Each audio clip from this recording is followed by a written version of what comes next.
If you are new to my channel, please subscribe, like, and share. And don't forget to click the notification bell so you will be updated to my future videos. And if you are my subscribers, thank you for coming in. I never dream, 'cause I always thought that dreaming was for kids, just a childish thing. Bini, alam mo ba kung paano nahulog sa'yo? Naramdaman lang bigla ng puso. Hello. Another day na naman. Kita-kits na naman tayo dito sa aking channel. Ayan. Kumusta po ang buhay-buhay? Kayo ba ay nananatiling in love? Habang kayo ay nag-iisa? Wow. But of course, before I proceed my reaction today, this is your friendly host, Faith Miller 5 Dawat, na nagsasabing kapag may barda, may kiligan. Aking sinta, ikaw lang nagparamdam nito. Kaya sabihin mo sa'kin ang tumatakbo sa isip mo. Grabe talaga, walang katapusang kilig. Yung live streaming talaga, grabe. Yun ay napaka-perfect na project nila. Na tinanggap nila yung project na yun. Kasi grabe ang benefit yung binigay nila na benefit para sa mga fans nila na while wala silang project today, no, ay merong inuulit-ulit na titigan o i-watch ang mga Barda Universe. O ayan, yung mga Barda na mga estudyante sa university ni David Licauco. Ayan, may ulit-ulit na pinapanood. And sa tingin ko ay while waiting, ito pong live streaming na ito ay sobra po ang naitulong para sa pangangailangan, satisfaction, no? Na bigay talaga yung hinahanap na kilig ng mga fans from Barda. Kaya naman bravo talaga sa Barda dahil hanggang ngayon hindi pa rin po nawawala ang kilig na naibigay nila during sa kanilang live selling. Kung mahal mo na rin ba ako, isayaw mo ako. So tunghayan na natin po ang ating reaction ngayong umaga o ngayong araw na ito. Yung super ang pagka-bother ni Ginoo, no? Kitang-kita natin na ulit-ulit talaga parang hindi siya mapakali na nakikita niya na lumalabas yung strap ng brasier ni Barbie. So ayan, panoorin natin to refresh, no? I-review natin. So ayan, let's watch together, guys. I can... Kanina ka ba nababati? Sure ka! So ito na nga, guys. So nakita natin lahat kung paano nag-start. Ayan, so nakita natin na sa video, nakita talaga natin diyan kung gaano ka-focus si David kay Barbie as partner sa trabaho, no? Naka-focus siya not only sa work, no? Sa pagse-sales stock sa mga items, but also naka-focus siya talaga sa pinakabuo na Barbie. Kumbaga, from head to foot, naka-focus talaga siya. Kasi kita niya kung paano nag-start na umuslit bra yung strap, not bra, sorry. Yung straps ng bra ni Barbie. So dahil naka-focus po siya, yun po ay naiipakita o nakikita natin kasi hindi naman niya yun napapansin. I mean, hindi niya yun ginawa to impress sa mga tao kasi focus 'di ba, live selling. At the same time, naka-focus siya kay Barbie. Kaya nakita niya na, oops, bigla niyang nakita na, lumalabas nga, nakikita yung strap ng brand ni Barbie. Ito po ay magandang, attitude ng isang lalaki na secure ka 'no, secure ka kapag kasama mo siya. Hindi it's because, nagmamahalan kayo, even as friend 'no, makikita natin, i-ano natin, titingnan natin ang both side. As BFF or as may feelings o yung klaseng relasyon kung anong meron sila. Na nakita talaga natin diyan na very natural. So, ibig sabihin, kahit sino ang kasama ni David, as long as special sa kanya, pwede sa mama niya, pwede sa sister niya, pwede sa BFF niya, and even sa love niya. So, kumbaga, ito po yung isang katangian na talagang aminin man natin tayong mga babae, ito talaga isa ito sa hinahanap natin. Yung secure tayo pagkasama natin siya. Not only financially, no? Secure tayo financially, no? But secure tayo sa kanyang yung ang tawag nito, pag-alaga o pag-care, no? Sa pag-care ng lalaki sa babae. Sobra po yung message na nailabas dito sa very, tawag nito, concern siya na parang hindi niya stop muna yung pag-sales talk kasi habang nagsasalita nga ito si Barbie, kitang-kita natin na siya naman ay nakatingin kay Barbie at the same time, bakit makita niya yung strap ng bra kung hindi umiikot ang mata niya sa pagkatao o sa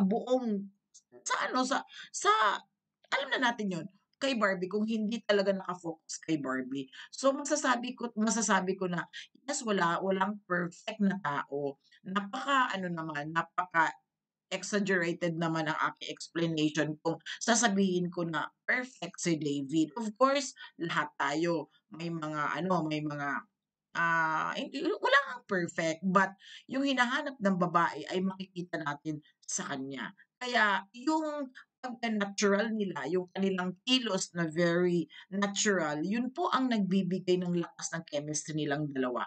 Na alam natin na si Barbie may boyfriend, 'no? Merong rumors girlfriend si David. Pero kapag silang dalawa na ang magkasama, hindi natin naiisip 'yan, aminin natin.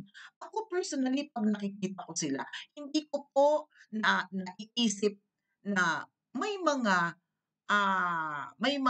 may boyfriend si ano o totoo bang may girlfriend hindi walang confirmation sa part ni David, pero sa part talaga ni Barbie, kaya ganyan from the very beginning, alam natin 'yan na may boyfriend, 'no? But dito sa part kay David kasi walang confirmation. So, once na silang dalawa ang magkasama, kitang-kita natin na parang wala. Dahil very natural. Kumbaga, iyon talaga ang nararamdaman nila eh. Kaya nailalabas nila yun. Kaya yung chemistry nagwo-work talaga. Kaya hinahabol ang love team nila ng mga mata ng mga tao. Na even yung hindi barda, even yung mga yung mga baguhan, na curious, bakit lagi silang laman ng reels ng mga tao? Kasi syempre sa dami ba namang barda nilalagay sa reels. Syempre yung mga nag-iikot-ikot na lang yan. So viral sila kahit saan na social media, mag-TikTok, mag-Instagram, mag-Facebook, ang kanilang mukha lagi ang nakikita. So yung mga curious na mga mahilig din sa social media, nagdi-discover sila, tinitingnan nila ano ba? For curiosity, nagsa-start na sila mag-follow. So, dumadami ng dumadami ang fans ng Barda. Bakit? Dahil nakikita nila yung sweetness nila hindi scripted. Dito sa live selling. Alam natin 'yan. So, sa tingin mo kung may gap, 'no? Kung may gap ang puso nila, kung may nakaharang sa puso nila, magagawa kaya nila 'yan? Yes, sabihin natin trabaho. Aminin natin, yes, trabaho 'yan. Pero ang trabaho kasi nila is nag nag-aano sila, may sinusundan silang script. Pero itong live streaming for sure, wala silang sinundan na script diyan. The only thing for sure na binigay sa kanilang direction is gawin ang lahat sa pagse-sales talk, i-model yung mga katulad ng kwintas, sila na bahala kung paano ang ano nila ang pagse-sales talk nila para dumami ang sales ng Shopee, which is hindi nabigo ang Shopee diyan. Bakit? Ang dami-daming comments po na nabasa ko na walang kaplano-plano bumili, pero dahil ang Barda ang nandiyan, 'no, more than 2 hours siguro sila na talaga namang nag-deliver sila ang kanilang mga sales talk with natural na pagbabatuhan nila ng kanilang mga punchline. Sabihin na natin, hindi totoo 'yan, sabihin na natin, palamuti lang 'yun sa kanilang live streaming kasi ang tao kasi dalawa ang opinyon, merong negative, may positive, merong neutral 'yan. O sabihin na natin, just for fun, pero nakatulong po 'yun sa malaking sale ng Shopee. So sa tingin ninyo, hindi ba sila kukunin ulit ng ibang company? Iinteresan talaga po ang partner ng Barda dahil ang galing-galing talaga nilang trumabaho. Iyan ang masasabi ko po. At the same time, yung mga tao na naboboring, 'no? Sabi nga sa mga comments, may comments akong nabasa, first time ako nanood ng live selling na talagang hindi ako umalis. Imagine, dahil hindi po sila na-boring. Bakit? Dahil doon sa kanilang punchline na talagang may samang lambingan, na talagang inilabas nila doon ang kanilang natural feelings. Which is hindi naman masama yung ginawa nila. Naka-contribute po yun ng closeness, 'no? Naka-contribute po yun ng mas uminit ang kanilang love team. Ikaw, anong masabi mo doon sa live stream? Yung ano na, yung kalahatan na.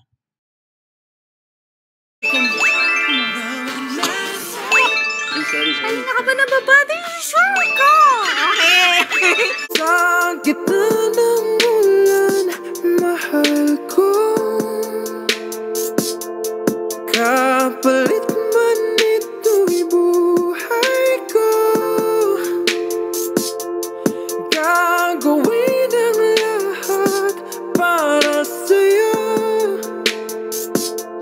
Alam kong mahal mo na rin ako, Bini.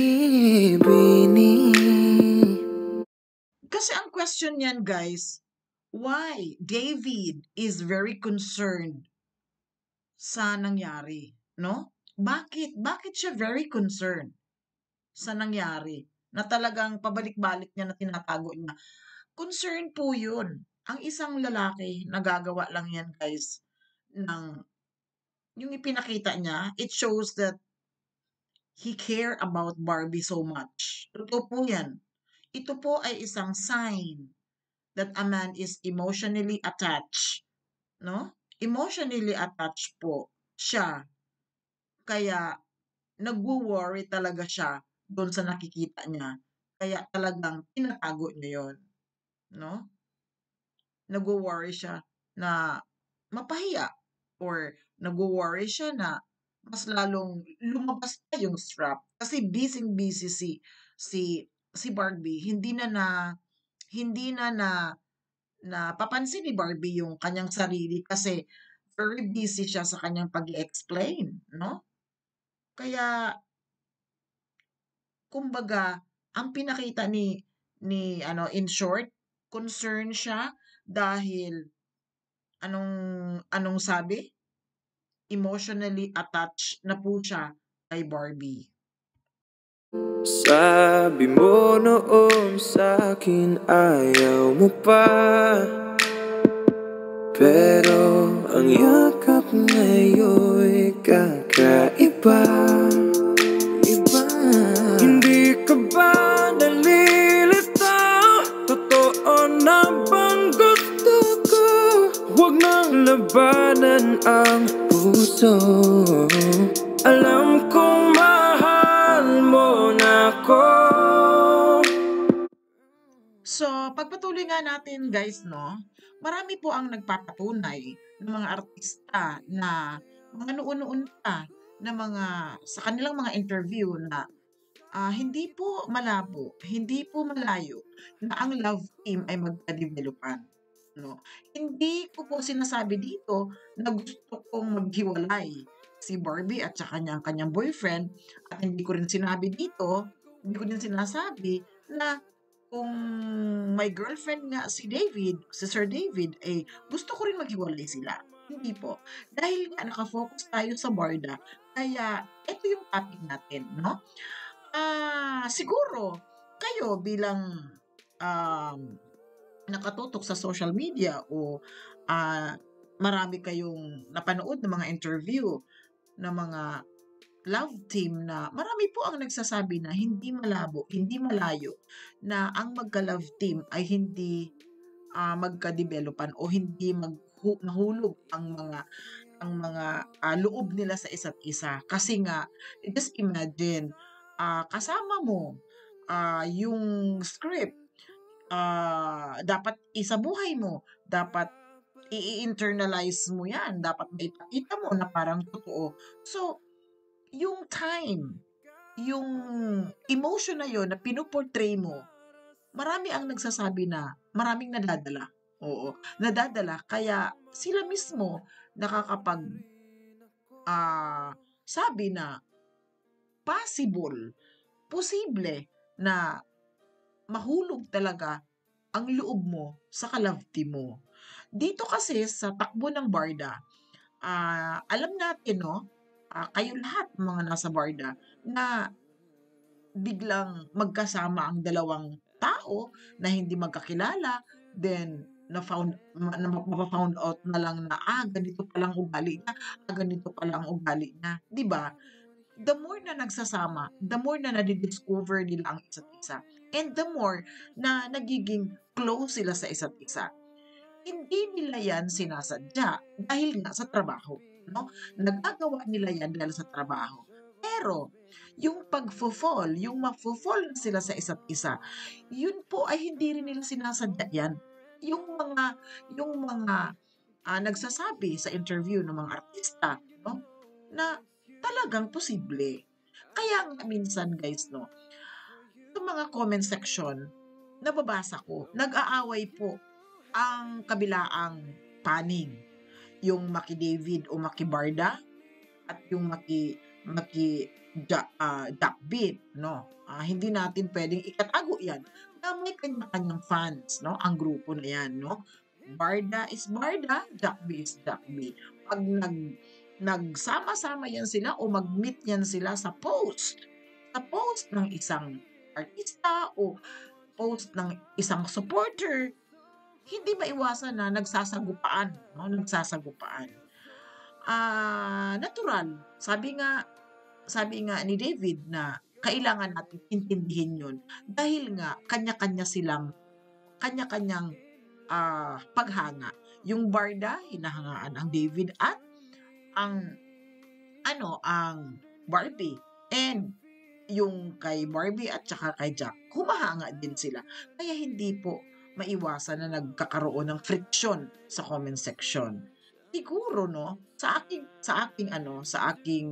pananaw, dahil nga ako po ay reactionista ng Barda at isa po ako sa supporter ng Barda, hindi po talaga maiwasan na kung mangyari man na nakikita natin na they are very close. Hindi po yan pwedeng sabihin na malandi si Barbie. Masakit po yun sa part ko. Especially, supporter ako ng Barda. masakit po sa loob ko 'pag nakakarinig ako ng ganyan. Kasi siyempre hindi naman malandi. Kumbaga nagiging, gano'n ang kaisipan ng fans. It's because nalilito sila na kapag kasama si Jack, si Barbie ganito, 'pag kasama si David ganito. Siguro po intindihin talaga natin ng maayos 'no? Magkaroon tayo ng, magkaroon tayo ng malawak na pag-uunawa. Kung sakaling man na si Barbie ay tinotodo niya ang pagbibigay kilig, ay trabaho niya yun. Pero hindi din natin masisisi kung sakali ha, ang sinasabi ko dito in future, kung sakali na magkaigihan ang dalawa. Kasi siyempre, talagang posible. Pero hindi natin alam. Ang pinupoint ko lang po dito no, bilang isang supporter ng Barda, possible na mangyari nga. Nakikita natin na unti-unti na mas nagiging close talaga sila. And nakita natin kung gaano ka-concerned si Sir David dito sa accident. Kumbaga hindi naman sinasadya na nakikita yung strap ng bra, which is, yun po ay sinyalis po nga yun sa pag-care. Kasi pag nag-care ka na kasi, hindi mo na kailangan kasi na sabihan ka pa or uutusan mo yung babae, "Uy, yung ano mo nahuhulog. Ay, yung ano mo nakikita, yung half sleeve mo nakikita, pakiakyat-akyat." O kaya, yung ano mo, yung strap mo, makikita na sa labas. Hindi na kasi kailangan na sabihin yun kapag nag-care ka. Automatic po yan, naggagalaw ang kamay. Automatic po yan, kinukuman po yan ng ating ng isip dahil sa pusa, nararamdaman, diretso po yan na gagawin. Kaya nakita natin, yung care ni David is genuine po yun. So, dahil ako nagsabi na totoo, sana hindi ninyo ako i-bash sa mga kabilang barangay. Kasi syempre, nakikita naman yan. Kumbaga yun ay reaction ko. So, ayan, I hope, no? Nag-enjoy tayo dito sa ating reaction. The past is over and gone. Give me your troubled mind, you know it's you. I can do so much for you. I want you having you near me, holding you near me. I want you to stay and never go away. It's alright having you near me, holding you near me. I want you tonight, it feels alright, feels alright.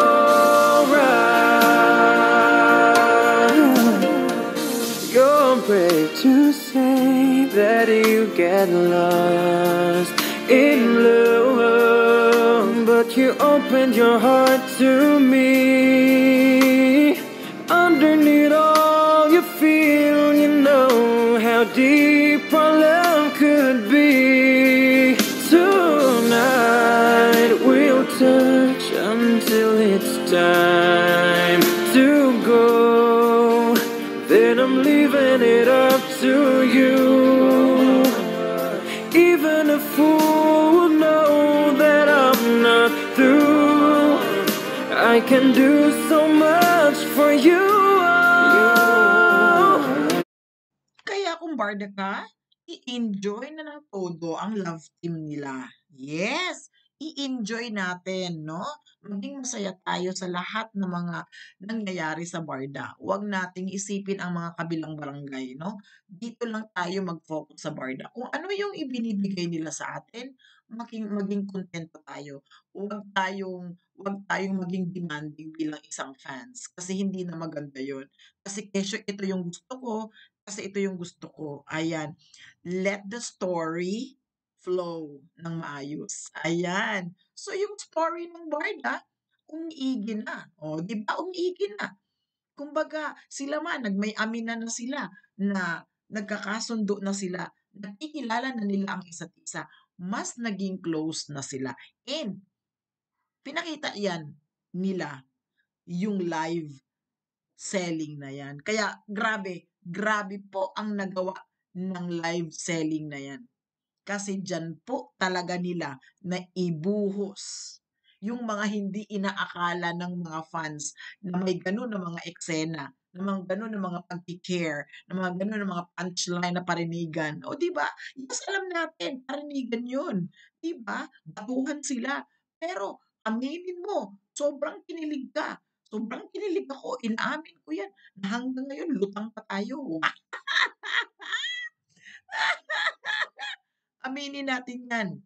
Yun ang chemistry na naibibigay sa atin. So para maging smooth lang ang ating mga damdamin, maging masaya tayo kung ano ang kaya ng Barda ibigay sa atin. Ayan! So, ayan guys, no? Thank you po. Salamat, no? Salamat.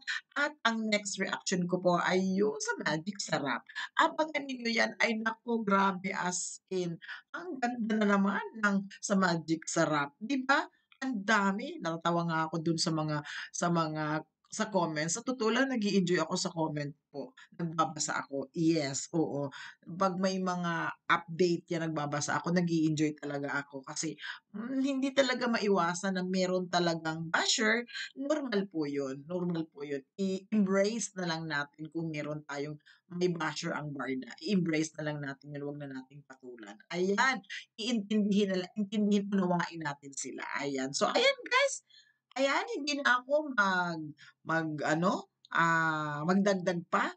Abangan na lang ang panibago kong reaksyon doon sa Magic Sarap. Ayan!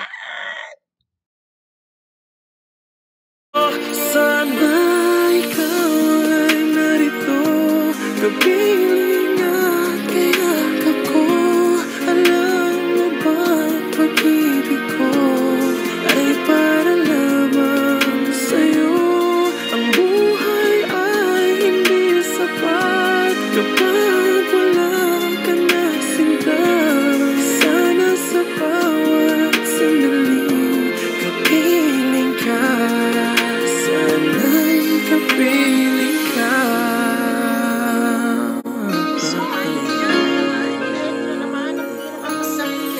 Bakit kailangan pang magkalayo?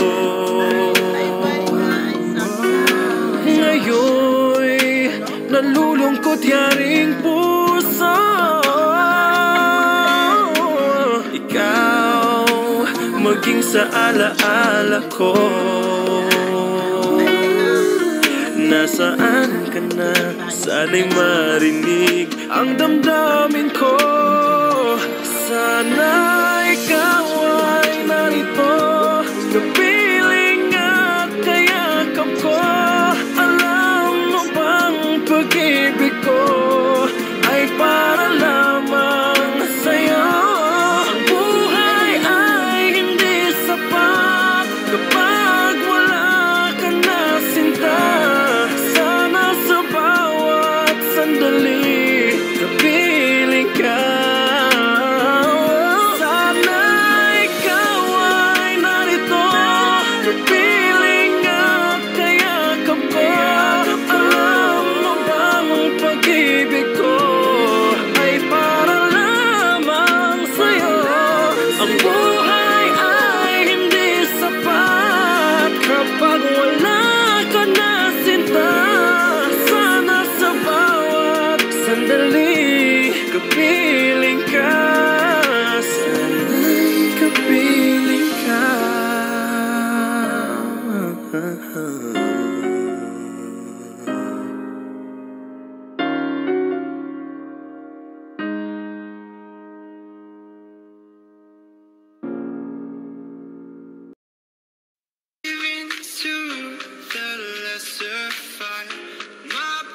If you are new to my channel, please subscribe, like, and share. And don't forget to click the notification bell so you will be updated to my future videos. And if you are my subscribers, thank you for coming in.